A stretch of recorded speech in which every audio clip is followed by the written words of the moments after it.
This is the demo unit.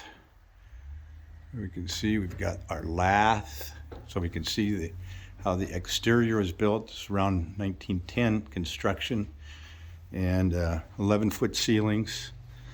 You can see it's difficult for me to tell where this leak came from, but we can. We've got this wood floor. It's not level. You can see here. It was a studio, and so this would be what we're looking at for all the studios and all the plumbing, ducting, wiring here. And we'll take a look at the other units and see how they look. But this is what the guts look like, and the floor is it's not 100% level, but it's not too awful bad.